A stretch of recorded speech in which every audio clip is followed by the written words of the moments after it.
yang akan menjelaskan latar belakang dari proyek kami, yaitu bandwidth masih sering digunakan tidak pada semestinya oleh siswa dan kurang terkontrolnya bandwidth di dalam lab.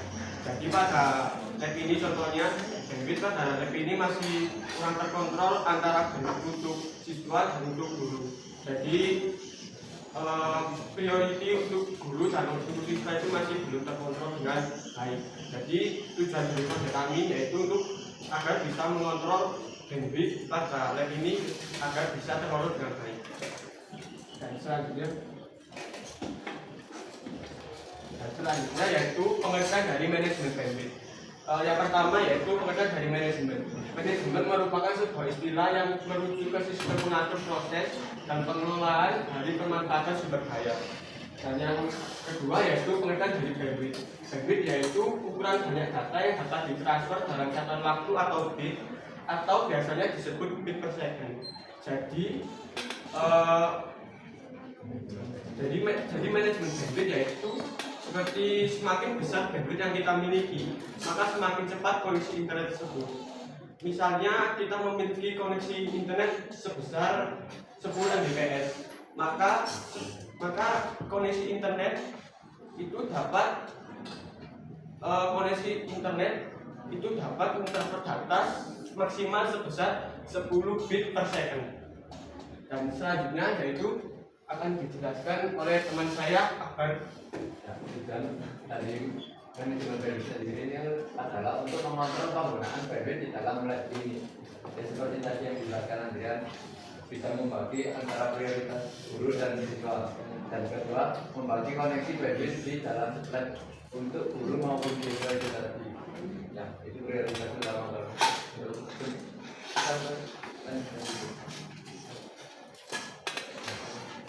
Manfaat manajemen bandwidth ini, guru bisa mengontrol atau bisa memonitoring bandwidth di dalam lab serta membagi bandwidth. Jadi contohnya pada saat guru menjelaskan atau membutuhkan waktu untuk mau streaming gitu Pak ya, itu jadi siswa didown dulu baru gurunya bisa menjelaskan presentasi dengan baik. Streamingnya lebih lancar gitu Pak. Jadi bisa mengatur misal prioritasnya lebih kemana. Jadi ke prioritas untuk guru lebih dahulu itu nanti bisa bandwidthnya bisa dimaksimalin, dan untuk siswa yang tidak dipergunakan atau tidak diperlukan itu bisa didahului. Nah, bisa memaksimalkan bandwidth atau kecepatan koneksi pada guru itu.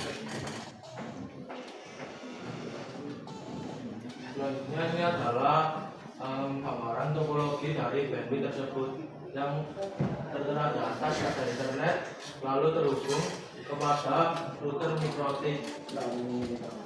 Dari router mikrotik disambungkan ke PC guru yang dapat aktif pojok itu dengan kecepatan bandwidth 15 megabit per second. Lalu untuk akses point, ini akses point ini diberikan sebesar 25 megabit per second.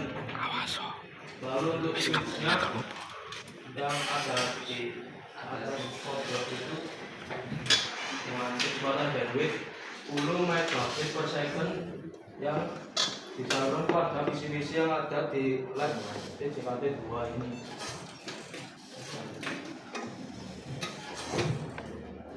Lalu untuk alat dan bahan yang kami gunakan, yang pertama ada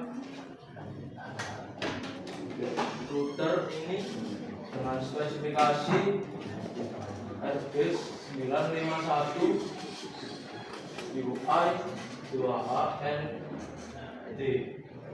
Jumlah unit satuan 1 unit dengan harga 750.000, dan yang kedua switch dengan spesifikasi TP-Link DLSG 3216 dengan jumlah satuan 1 unit dan pirong telu gantian poin dengan spesifikasi TP-Link CLWA 801ND dengan jumlah satuan 1 unit dengan harga Rp319.000. Dan yang keempat ada kabel LAN Cat 5E dengan jumlah satuan 10 meter. Lalu yang kelima, laptop dengan spesifikasi Lenovo tipe 82C5 dengan jumlah satuan 1 unit dengan harga Rp5.799.000. Dan yang keenam, koneksi internet 56 Mbps per second. Dan yang ketujuh, konektor RJ45 dengan jumlah satuan unit 6 biji, yang per bijinya itu Rp1.000 dan totalnya Rp6.000.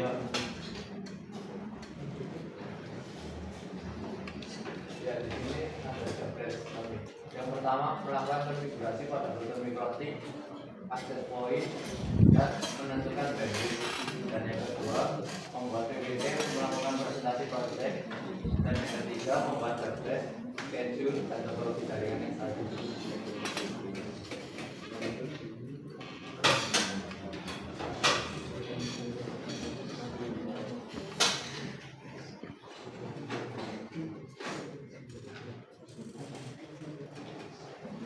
Di sini yaitu ada time schedule. Yang pertama yaitu pengenalan pemindahan PJBL yang dilakukan pada minggu ketiga bulan Juli. Dan yang kedua yaitu ada latihan eksplorasi judul proyek PJBL yang dilakukan pada minggu keempat bulan Juli.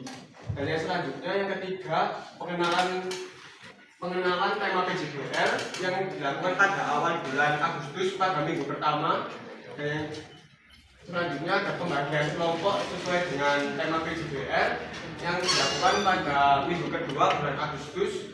Dan yang selanjutnya eksplorasi dan penentuan judul PJBL sesuai tema dengan waktu minggu ketiga bulan Agustus.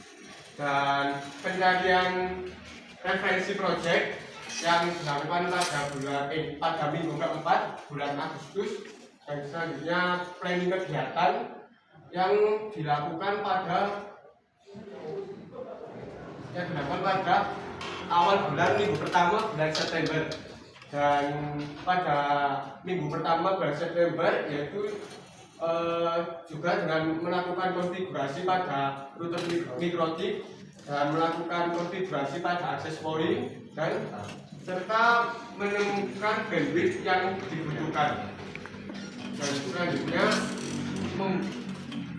membuat PowerPoint untuk persiapan presentasi yang dilakukan pada minggu ketiga bulan September dan melakukan presentasi pada hari ini. Dan selanjutnya untuk kegiatan untuk bulan-bulan selanjutnya setelah PTS ini yaitu melanjutkan pengerjaan proyek sampai nanti PAS. Yang dari kami, barangkali ada pertanyaan. Silakan untuk Bapak Ibu bertanya. Saya lihat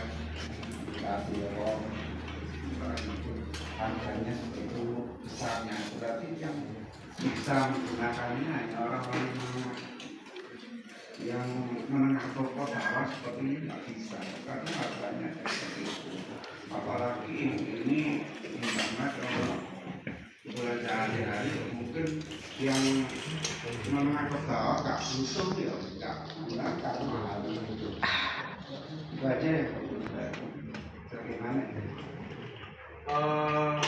Untuk alat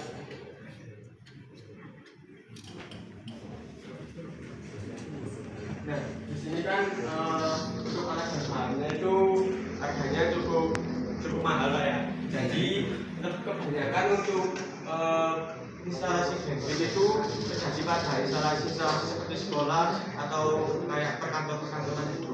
Jadi